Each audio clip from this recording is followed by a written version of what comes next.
I'm really grateful to Voiceless for inviting me to do this. It really is a great honour.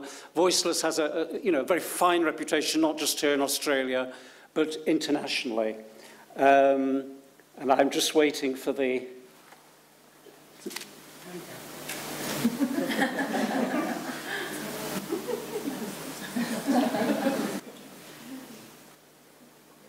Good. The EU comprises 27 member states with a population of 502 million people and 23 official languages. It's the largest importer in the world of agricultural products and, together with the US, the largest exporter. Three institutions combine to produce legislation in the EU. Under the treaty, it is only the European Commission that can propose new legislation. Then, once it's proposed, that proposal is developed and considered by the European Parliament and the Council of Ministers, who must jointly agree legislation in a co-decision procedure. And as regards agriculture and farm animal welfare, the Council of Ministers comprises the agriculture ministers from the 27 member states. EU law takes the form of both directives and regulations, both are legally binding.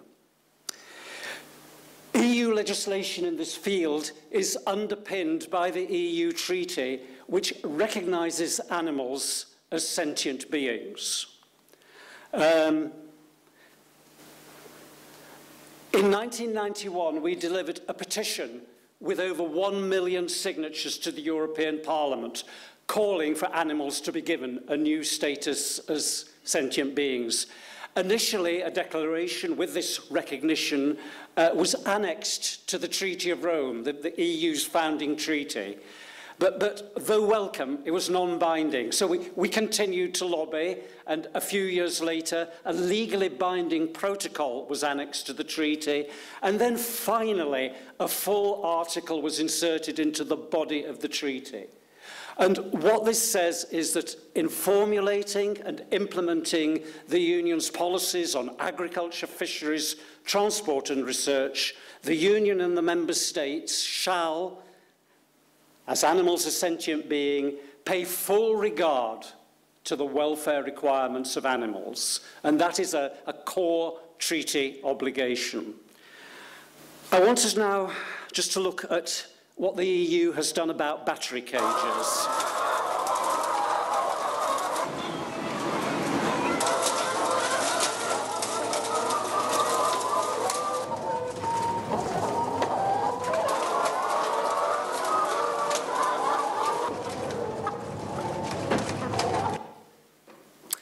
In 1996, the EU's expert body, then called the Scientific Veterinary Committee, produced a report which stressed that hens have very powerful drives to lay their eggs in a nest, peck and scratch in the ground, perch and dust bathe.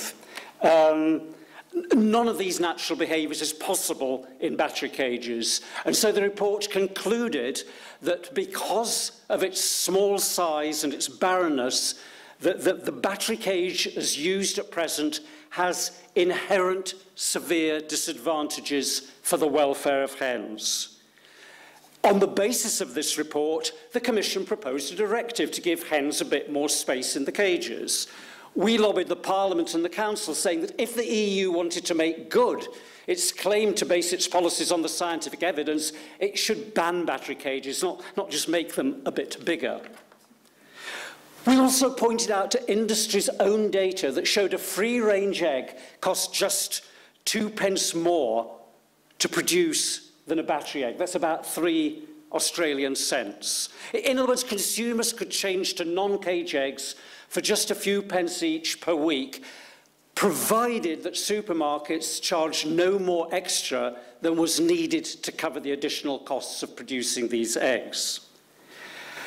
The Parliament and the Council listened to these arguments and in 1999 banned barren battery cages as from January 2012. Many egg producers and some member states have been arguing this ban should be delayed.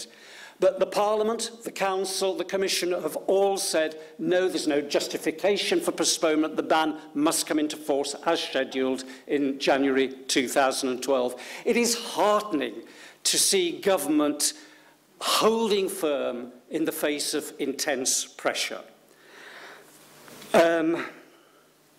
Farmers were given a very generous phase-out period of 12.5 years, and the thinking there was that during this period, many cages would come to the end of their working life, and therefore farmers would be involved in a capital cost, whichever new system they produced. A key factor that gives authority and integrity to EU legislation is the fact that it is based firmly on scientific evidence. Before the Commission draws up a new proposal, they receive a report from their scientific body, which it keeps changing its name, but it's now the Scientific Panel on Animal Health and Welfare of the European Food Safety Authority, and that report reviews the scientific literature.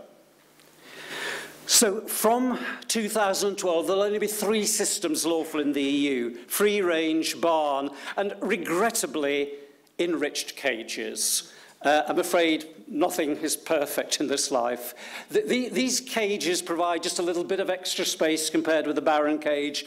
They include perches, a nest box, litter, but these extra facilities are so meagre and the space so small that these enriched cages can't properly fulfill hens' welfare needs. And we're urging farmers, as they move away from the barren cage, to go into barn or free range, not into the enriched cage. Very interestingly, the ban on the barren cage is being supported by retailers, some of them who are actually going further and saying they won't sell or use not just the battery egg, but the eggs from enriched cages. Thus, for example, all German, Dutch, Belgian, Austrian supermarkets are now cage-free on their shell eggs. Many UK supermarkets are shell-free on cage eggs, and some of them are actually not using battery eggs, even in products like cakes or pasta that use egg as an ingredient. And it's not just the retailers. For example, McDonald's is the largest food service operator in the EU, and 90% of the eggs that they use in 23 EU countries are actually free range. Unilever, one of the largest food manufacturers in the EU, is cage-free on all its mayonnaises and sauces in Western Europe and committed to going cage-free in much of Eastern Europe. What I'm hoping is that as we move away from battery cages, this is the way that we're going to see hens kept. Turning to pigs. There's two main kinds of pigs on farms. There's the breeding sow, whose role is to produce lots of piglets, and then there's the fattening pigs, who are reared for bacon and pork. Now, in industrial farming, most sows are kept in sow stalls. These are so narrow that the sow can't even turn round. And she's kept like this throughout her 16-week pregnancy, for pregnancy after pregnancy, in other words, for most of her adult life. And in an alternative version of the stall, the back of the cage is left open, so to prevent the sow escaping, she is tethered to the floor with a neck or belly chain. Now, as long ago as 1991, the EU banned the tethering of sows as from 2006. Then in 1997, the Scientific Veterinary Committee produced a report that was immensely critical of sow stalls. So armed with this report, and crucially with economic data that was showing that housing sows in groups added just 1 to 2 euro cents to the cost of producing a kilogram of pork. That's, again, about 3 Australian cents. And so we argued that the EU should now ban sow stalls. The industry responded by saying, but in group housing, there can be aggression among sows. Therefore, sow stalls are good and group housing is bad. We pointed out that, in fact, in the UK, many farmers for years had been using group housing, and that they'd learned that the way to prevent aggression in group housing is to minimise competition at feeding time and not to mix unfamiliar sows.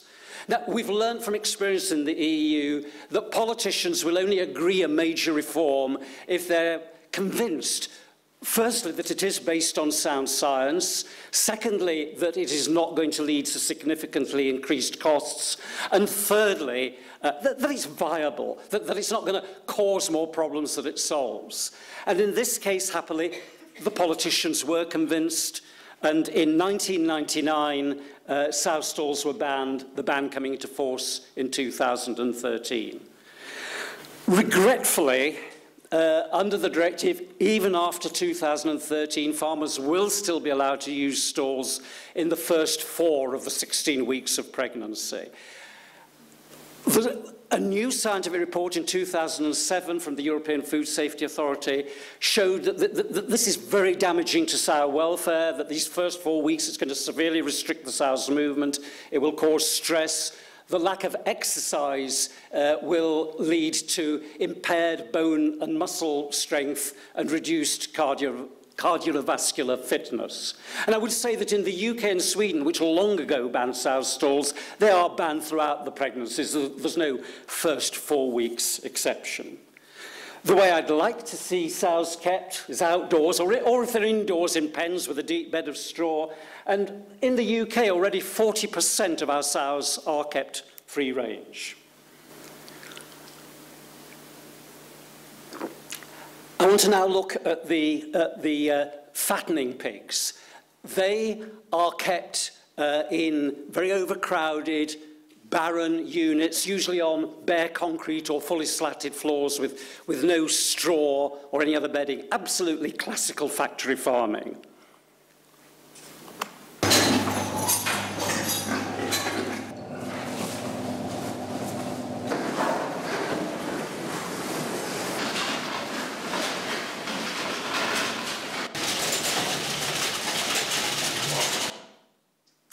That was filmed in a variety of EU countries. Since 2003, the EU Pigs Directive has required that pigs have permanent access to a sufficient quantity of material to enable proper investigation and manipulation activities. The directive requires straw, hay, wood, sawdust, mushroom compost, or peat.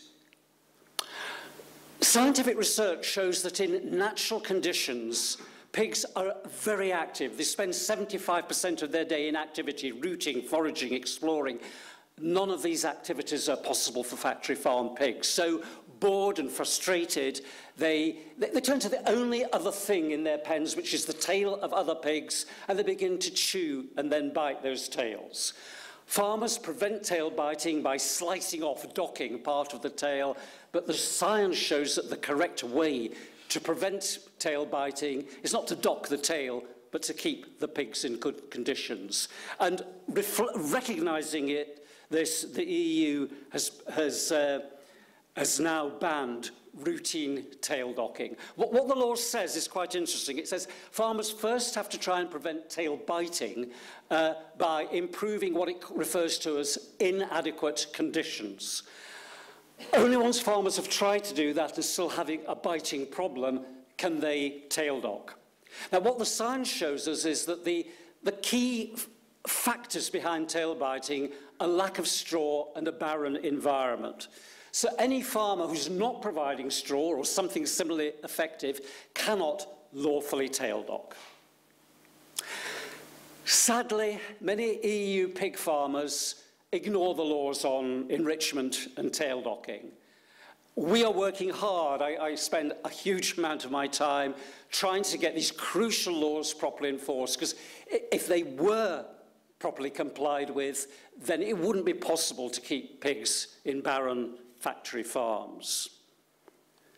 I want to look at another quite upsetting aspect of pig production. Just take the end off. I will show you how the castration.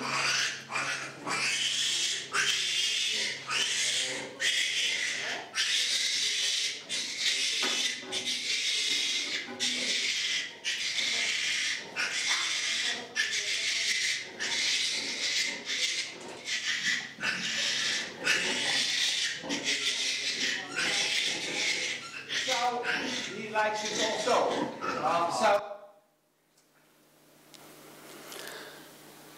Castration of pigs, which involves the tearing of tissues, is banned in the EU. But most male pigs in the EU are surgically castrated, and that invariably entails the tearing of tissues.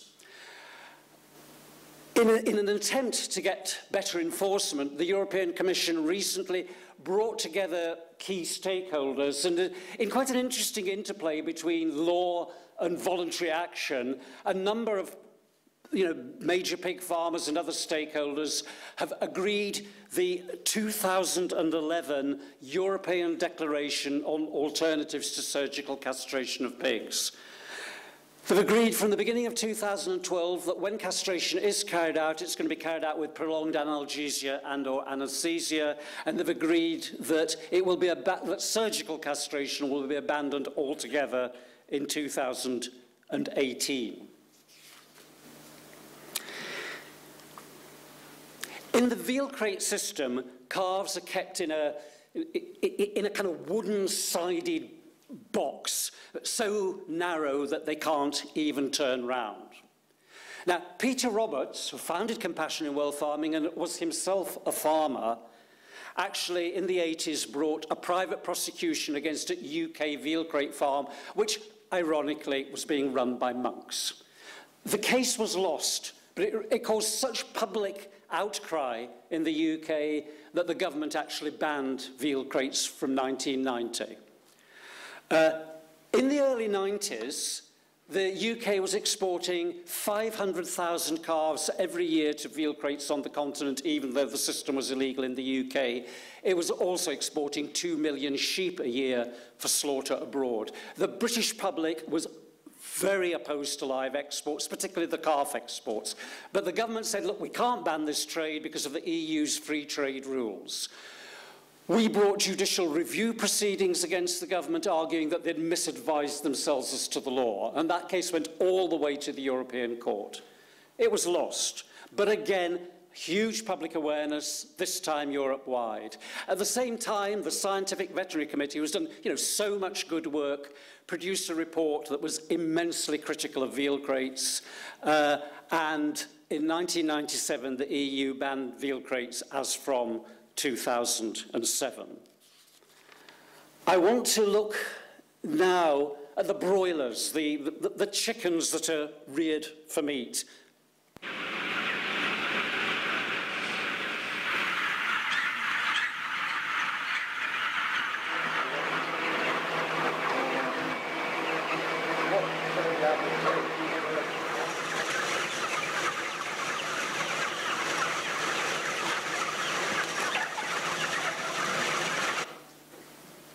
This is how the vast majority of broilers in the EU, and I imagine here in Australia, are kept.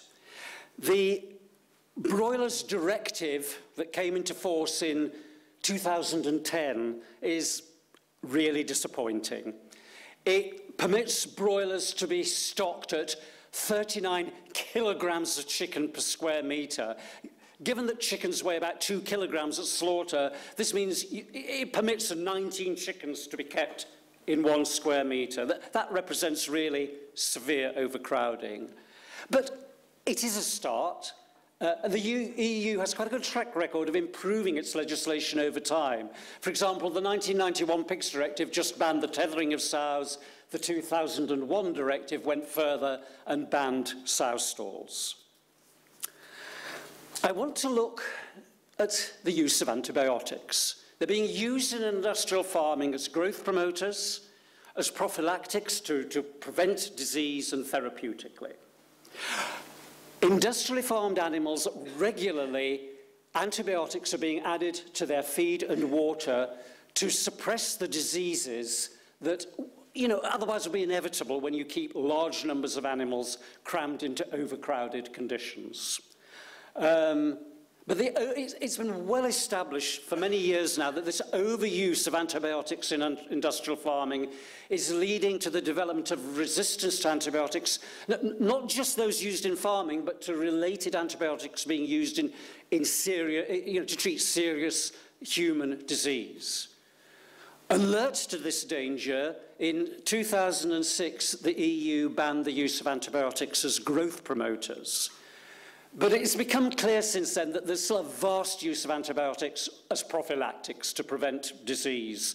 And just earlier this year, the World Health Organization said that the use of antibiotics in food animal production contributes to increased drug resistance. By drugs, they're referring to antibiotics. They went on to say, and this is quite extraordinary, approximately half of current antibiotic production is used in agriculture to promote growth and prevent disease, as well as to treat sick animals. And they went on to say, with such massive use, those drug-resistant microbes generated in animals can be later transferred to humans. We are quite literally, through our industrial farming, obviously together with the excess use of antibiotics in human medicine, we are at risk of pushing ourselves to a post-antibiotic age where we simply don't have the drugs to treat serious illness. I think, you know, the time really has come for a worldwide ban on the use of antibiotics as growth promoters, which has already happened in the EU, but also on prophylactics. The only responsible use of antibiotics in farming is therapeutically to treat individual sick animals. Disease should be prevented, not by antibiotics, but by good housing, husbandry, and hygiene. Just as the EU is beginning to solve some of the problems of industrial farming, new threats are coming along, cloning being one of them. Cloning aims to produce genetically identical copies of the highest yielding cows and the fastest growing pigs.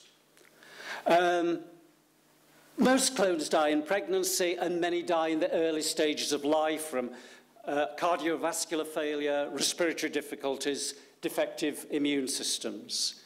Moreover, pregnancy abnormalities, difficult births, caesarean sections are all more common in clones. Cloning is already arguably unlawful under the EU's Directive 98/58, because this says natural or artificial breeding or breeding procedures which cause or likely to cause suffering to any of the animals concerned must not be practiced. But it would be much better if we had some legislation that expressly addressed the question of cloning. I think as lawyers, we all know how hard it is to deal with just a rather broad brush provision. Interestingly, recently, the European Parliament considered a proposed novel food regulation and voted by a huge majority for a ban on animal welfare and ethical grounds on the sale of food from clones and their descendants, both the sale of both meat and dairy products. The Council and the Commission said they were willing to see a ban on the food from clones, but not from the descendants. The Parliament rightly argued that if you permit the food from the descendants, cloning, with all its adverse implications for welfare, is going to be encouraged. The Parliament refused to dilute its position, and the conciliation procedure between the Parliament and the Council mandated by the treaty actually failed to produce an agreement, and the talks collapsed. And this was the first time that the Parliament had felt so strongly about welfare, and this was just earlier this year, that they rejected major new legislation which wasn't primarily about welfare because of its adverse implications for welfare. The Commission is now going to have to come up with a new proposal on cloning, and I hope that is going to lead to a ban both on the sale of food from clones and their offspring, but on the use of clones and their offspring on EU farms. Hot on the heels of cloning, we've got genetic engineering. Genes, this can often involve inserting genes from one species into another.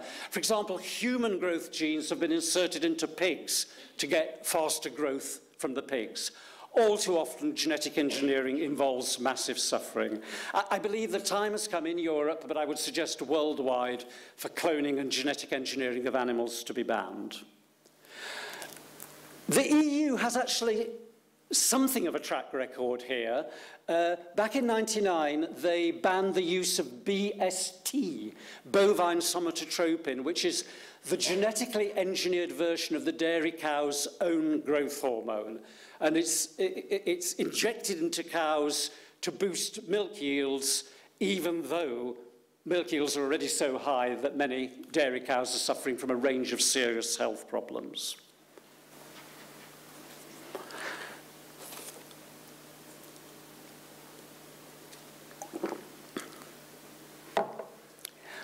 I mentioned earlier the question of economics, because a key constraint in the EU and elsewhere to improving welfare is the fear that this is going to lead to a huge increase in costs for farmers and higher prices, food prices for consumers. But and of course, in some cases, it will lead to an increase in costs. But as I've already said, when you look at things like eggs and the rearing of sows, the extra costs involved are extremely small. And research shows that in some cases, improved welfare can actually produce economic benefits. Animals reared to high welfare standards are often healthier. This can mean that one has reduced veterinary bills, lower mortality rates. And indeed, with fattening pigs, it's been shown that if they're given straw and or more space, that there will be better growth rates and better feed conversion. So we really need to move away from this notion that improved welfare is always going to be economically burdensome. We need to look for the win-win situations where improved welfare and economic benefits can go hand in hand.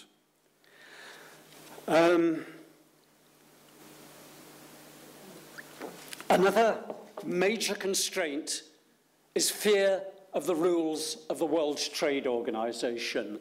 The common belief is that the WTO rules don't permit a country to restrict imports on welfare grounds.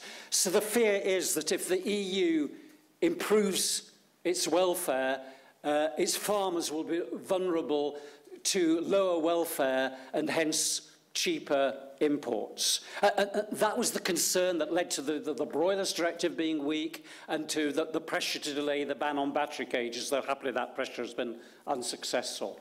But in fact, if one looks at WTO case law, in fact, it's nothing like as simple as just saying that there can never be restriction on imports on welfare grounds. The key provision, the difficult provision here, is Article 3 of the WTO, which provides that imported products must be accorded treatment no less favourable than like domestic products. And the kind of conventional wisdom is that in deciding if two products are not like each other and therefore can be treated differently, one cannot take any account of the way in which they're produced. So battery eggs and free-range eggs are like products. But actually, if you really read the case law rather than relying on the conventional wisdom, you find the case law saying that actually in determining likeness, it's important to take account of consumers' tastes and habits, their prejudices and behaviour.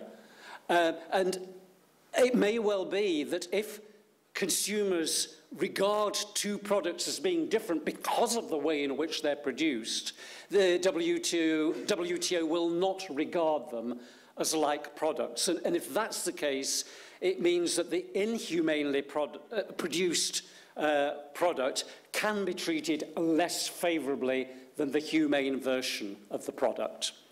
Even if a particular product, a particular trade measure is viewed as breaching the rules, it may be possible to justify it under the WTO's Article 20 exceptions, which permit measures which are necessary inter alia to protect public morals and animal health. So the WTO rules, yes, they do provide a very strict constraint on trade-related measures, but the WTO has been trying to find a better balance lately between trade liberalisation and other legitimate public policy considerations.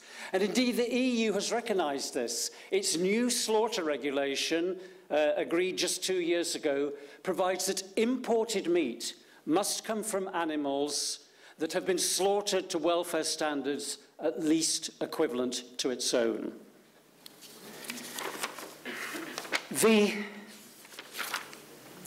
We're often told that industrial livestock production is necessary to feed the growing world population, that it's super efficient. But is this really so? Industrial production is dependent on feeding very substantial quantities of cereals and soy to animals. The research shows that you need to feed several kilos of grain to an animal to produce 1 kilo of edible meat. Put another way, the nutritional value consumed by animals when they eat a given quantity of cereals is much greater than that is delivered to humans by the resultant meat. This is inefficient. It is a wasteful use of the crops and of the land, water, and fossil fuel energy used to grow them. And because of its dependence on feeding grain to animals, factory farming is causing very considerable pollution of water.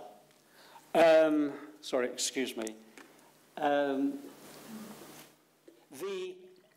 Much of the synthetic nitrogen fertilizers that are used to grow the crops, the animal feed crops, and the nitrogen that is in the concentrate feed given to industrially farmed animals isn't absorbed by the crops or the animals. It's washed away and pollutes water and aquatic ecosystems. Sorry, I've been forgetting the PowerPoint.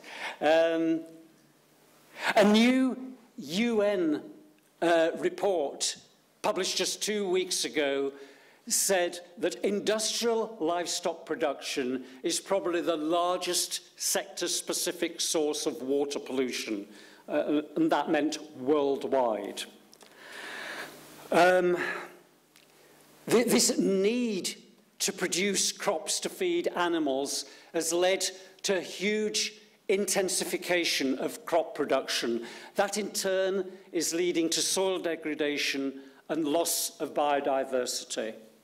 Huge swathes of biodiversity-rich tropical rainforest and savanna in Latin America is being cut down to grow soy for industrially reared animals. That is releasing huge amounts of stored carbon into the atmosphere, thereby contributing to climate change. Moreover, the very high levels of meat and dairy consumption that have been made possible by industrial livestock production are having an adverse impact on human health. Study after study is showing that excessive meat consumption increases the risk of obesity, of heart disease, and certain types of cancer. And again, the new UN report remarkably said that the number of undernourished people in the world, about 1 billion, is matched by the number who are obese and overfed.